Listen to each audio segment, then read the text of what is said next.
السلام علیکم ناظرین، میں ہوں عظیم جعفری، تقدیر سے تدبیر تک آپ کے شو میں ہم آپ کو آج بتائیں گے کہ ستارے کیا ہوتے ہیں، شادی شدہ زندگی پہ ان کے کیا اثرات ہیں اور کیوں لوگوں کو شادی کے بعد مسائل کا سامنا کرنا پڑتا ہے۔ ہم اس پروگرام میں آپ کو یہ گائیڈ کریں گے کہ کون سا سٹار کس کے لیے فیوریبل ہے، کس کے لیے ہارمفل ہے۔ ٹھیک ہے، اکثر آپ نے لوگوں نے آپس میں بیٹھے ہم جب بات کر رہے ہوتے ہیں، ہم دیکھ رہے ہوتے ہیں اور لوگ ہمیں کمپلینٹ آ کے کرتے بھی ہیں کہ جی یہ لو میرج ہوئی ان کی، اور پیرنٹس بتا رہے ہوتے ہیں مجھے کہ جی انہوں نے ضد کر کے شادی کی تھی اور 1 سال کے بعد معاملہ خراب ہو گیا۔ اب اس کی ریزن ان کو سمجھ نہیں آ رہی ہوتی، وہ یہی ان کا ذہن میں ہوتا ہے کہ جی وہ ساس کی نہیں بنی، نند سے نہیں بنی، اچھا جی ہم پہ تو کسی نے جادو کر دیا ہے، ہم پہ تو تعویذات عمل کر دی ہیں، جبکہ ایسی اندرونی کوئی کہانی نہیں ہے۔ ٹھیک ہے نا، ایکچولی ہوتا کیا ہے، جب آپ دونوں کے ہاروسکوپ بنائیں، ٹھیک ہے، اس کے حساب سے دیکھیں کہ ان کے لیے نکاح یا منگنی کا کون سا سوٹیبل ڈے ہے، ٹھیک ہے، کون سا دن ان کے لیے ایک اچھا دن ہوگا جس میں یہ کام کریں، کوئی بھی اپنے پہل شروعات کریں۔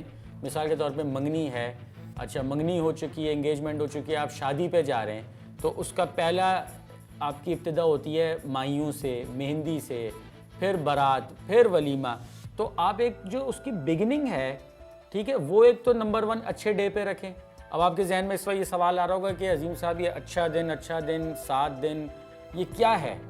7 دن اچھا دن تو قرآن میں بھی ذکر ہے کہ اور ہم نے اس قوم پہ نحس دنوں میں آندھیاں بھیجی، یعنی کہ اس کا مطلب اللہ تعالیٰ کے نزدیک بھی کوئی سعد اور نحس ہے، ٹھیک ہے نا۔ اگر ایسا نہ ہو تو پھر اللہ تعالیٰ کہتے ہیں ہم نے اس قوم پہ آندھیاں بھیجی، گرم ہوائیں بھیجی، نہیں، نحس دنوں میں۔ یہ نحس دن ہی تو آپ کا سارے مسئلے مسائل کی وجہ بنتے ہیں، جڑ بنتے ہیں۔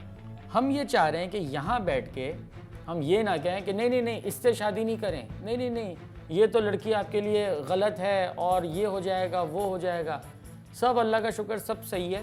عقل آپ نے کرنی استعمال ہے کہ یہ کرنا ہے کہ دونوں کے سٹار ملا کے اچھا سا ایک ڈیٹ پہ نکاح کر دیں، تاکہ آپ کے، میں کم سے کم اتنا جانتا ہوں 70 to 80 مسائل تو حل ہو جائیں گے۔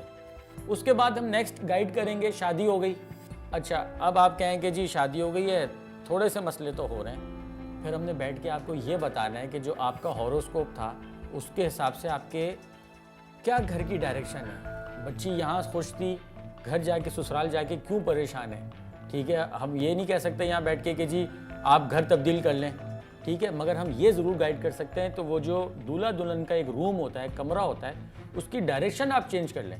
آپ کا بیڈ اگر ساؤتھ ویسٹ میں لگا ہے، ٹھیک ہے، تو نیچرلی آپ لوگ بالکل ڈل ہوتے جائیں گے، ایک تھوڑے عرصے بعد آپ لوگ جو پیار محبت ہے وہ تو دور کی بات ہے، نفرت میں تبدیلی ہو جائے گی، ٹھیک ہے نا۔ بار بار بیگم کا دل چاہے گا شوہر کہ جی مجھے شوہر سسرال میکے چھوڑاؤ، ٹھیک ہے، اس بات میں ایشوز ہو جائیں گے، تمہیں تو ہر وقت اماں کے گھر جانے کی پڑی رہتی ہے۔ تو یہ چھوٹے چھوٹے جو مسائل ہیں نا، جو آگے جا کے بہت، یعنی کہ لفظ استعمال نہیں کرنا چاہ رہا، ٹھیک ہے، 2 راہیں جدائیں ہو جاتی ہیں، وہ وہاں جا کے جو سامنا ہو، اس سے بہتر ہے ہم یہاں بیٹھ کے گائیڈ کر دیں ان کو کہ بھائی آپ ایسی ڈائریکشن پہ سوئیں، ٹھیک ہے، آپ جس دن نکاح رکھ رہے ہیں، منگنی رکھ رہے ہیں، شادی کر رہے ہیں، ٹھیک ہے، اچھا ڈے ہم ان کو بتائیں گے، اس دن کیا صدقہ دیں، ٹھیک ہے نا۔ صدقہ بڑا ضروری ہے، صدقے کے بغیر آپ سمجھ لیں، میں تو یہ کہتا ہوں کہ صدقہ ہر چیز کی بلاؤں کی وہ ہے، مطلب جو آپ کی پرابلم ہے اس کی ریمیڈی صدقہ ہے میری نظر میں۔ آپ نے صدقہ دے دیا، سمجھ لیں صدقہ آپ کی ڈھال بن گیا۔ جیسے آپ جیکٹ پہن لیتے ہیں نا، بلٹ پروف جیکٹ، آپ اپنے آپ کو فیل کرتے ہیں اب میں بڑا سیکیور ہوں۔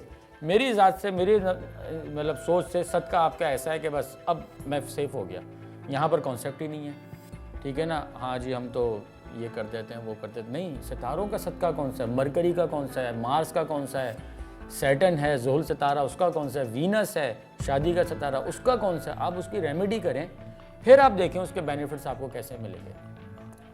یہ کانسیپٹ بالکل غلط ہے کہ جی بس یہی تقدیر میں لکھا تھا، ٹھیک ہے نا۔ یہ جو ہے نا، یہ مجھے بڑا ایک اپنے ایسا لگتا ہے ایسا کوئی بڑا کمزور سی کوئی بات کوئی کہہ رہا ہے، یہی تقدیر میں لکھا تھا۔ اللہ معاف کرے، کیوں برا لکھے گا اللہ تعالیٰ؟ ایک طرف تو 70 ماؤں سے زیادہ پیار کر رہا ہے وہ، اور آپ کے لیے برا لکھ دیا، ہاں جی یہ آپ کے لیے میں نے برا لکھ دیا۔ اچھا اب دوسرا جو ہے اس کا بہت اچھا لکھا ہے، تو اس کا مطلب آپ سے اس کو دشمنی تھی کوئی کہ ہاں نہیں تم سے دشمنی تھی، اب وہ دشمنی میں یہاں نکالوں گا کہ تمہاری تقدیر میں نے بری لگ دی۔ تقدیر کچھ نہیں ہے، آپ نے اس کو تدبیر سے اپنے فیور میں لانا ہے، ٹھیک ہے؟ آپ یہ نہیں کل کو کھڑے ہو کے کہیں گے کہ جی ہماری تو اللہ تعالیٰ تقدیر میں یہی لکھا تھا، نہیں تو آج تو ہم بھی کہاں کے کہاں پہنچے ہوتے اور پتہ نہیں کیا کتنے ملک فتح کر لیے ہوتے، ٹھیک ہے؟ اگر ایسا ہوتا تو حضرت علی کرم اللہ وجہ یہ نہ کہتے کہ غریب پیدا ہونا تمہارا قصور نہیں، غریب مرنا تمہارا قصور ہے۔ اس کے لیے تم نے اپنی عقل سے، اگر تم غریب پیدا ہو گئے تو تم نے عقل سے اس غربت کو کیوں نہیں مٹایا؟ تم نے یہ کیوں کہا ہاں جی بس میری قسمت میں یہی لکھا تھا؟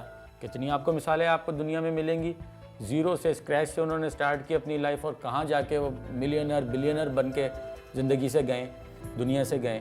تو یہ ذہن میں رکھیں کہ آپ کبھی بھی کسی چیز کو بلیم نہیں کریں گے اوپر جا کے، ٹھیک ہے؟ آپ عقل دی، اشرف المخلوقات ہیں۔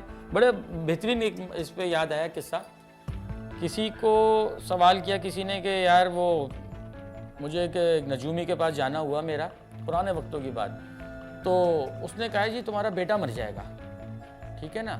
وہ پریشان وہ شخص، تو کسی نے کہا کہ ایک کام کرتے ہیں، ہم مولا علی کے پاس چلتے ہیں، حضرت علی کرم اللہ وجہ کے پاس چلتے ہیں، ٹھیک ہے؟ اور وہاں جا کے اس بات کی تصدیق کرتے ہیں کہ جی ہمیں وہ لے گئے دونوں، وہ صاحب اور بچے کو بھی لے گئے کہ جی ان کے بارے میں کہا تھا کہ یہ اس کا تو انتقال ہو جائے گا، ٹھیک ہے؟ اس کا ستارے میں یہ لکھا ہے۔ حضرت علی نے فرمایا کہ یار تم اس کی شادی کیوں نہیں کر دیتے، ٹھیک ہے؟ انہوں نے کہا کہ ہم کرنا تو چاہ رہے تھے مگر جب سے یہ ہمیں پتہ چلا کہ اس کا تو یہ تو مر جائے گا، کسی نے ہمیں ڈرا دیا ہے، تو ہم اب پریشان ہیں کہ کریں نہ کریں۔ انہوں نے کہا اچھا میں ایک لڑکی کو جانتا ہوں، بچی کو، ان کے والدین کو، اس سے اس کی شادی کر دو۔ انہوں نے کہا جو آپ کا حکم۔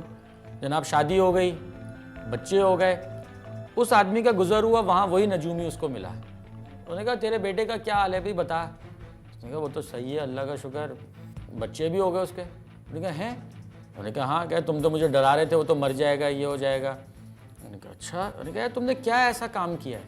انہوں نے کہا پتہ ہی کچھ نہیں، مجھے تو ایک صاحب تھے وہ حضرت علی کرم اللہ وجہ کے پاس مجھے لے گئے، تو وہاں انہوں نے کہا اس کی شادی کر دو، اس کی شادی ہو گئی اور بچے ہیں اس کے تو خوش خرم ہیں۔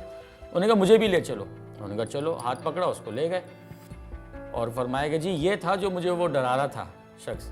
مولا نے کہا یہ ڈرا نہیں رہا تھا، یہ صحیح بتا رہا تھا، مگر میں بھی یہ علم جانتا ہوں، میں ایک ایسی لڑکی کو، بچی کو جانتا تھا جس کی ذائچے میں یا اس کی قسمت میں کم عمری میں بیوہ ہونا نہیں لکھا تھا، بڑی عمر میں جیسے ایک عام آدمی بڑی عمر میں جا کے ہوتا ہے، تو وہ لکھا تھا۔ اس لیے میں نے کہا اس سے اس کا بندھن کر دو، شادی کر دو، کیونکہ جب لڑکی اور لڑکی کی شادی ہوگی تو اس کی قسمت آپ کے ساتھ جڑ گئی، تو اس وجہ سے ہی اس کی موت ٹل گئی۔ اگر وہ ایسا ہوتا تو میں آپ کی کیوں کہتا کہ جی آپ اس سے شادی کرا دیں؟ تو اللہ تعالیٰ نے دیکھیں ریمیڈیز ہر جگہ ایک سلسلہ باندھا ہوا ہے، صرف آپ کی عقل چاہیے کہ اس میں آپ کھولیں، اس کو دریچے کھولیں، عقل کو استعمال کریں، بلیم گیم نہ کریں۔ نہیں جی تقدیر میں لکھا تھا، مجھے ہنسی بھی آتی ہے، لوگ اکثر زیرو سے آگے تک پہنچتے ہیں بجائے یہ کہیں کہ یار یہ اللہ تعالیٰ نے بس کرم نوازی کی۔ نہیں ہم نے تو بڑی محنت کی۔ اچھا جب ڈاؤن تھے تو جب آپ کی محنت کہاں گئی تھی؟ ٹھیک ہے نا، جب وہ ہماری غلطی نہیں ایکسیپٹ کریں گے، بس وہ ہماری محنت تھی۔ ناظرین یہاں ایک لیں گے چھوٹا سا بریک کے بعد واپس آ کے یہیں سے کنٹینیو کریں گے سلسلے کو۔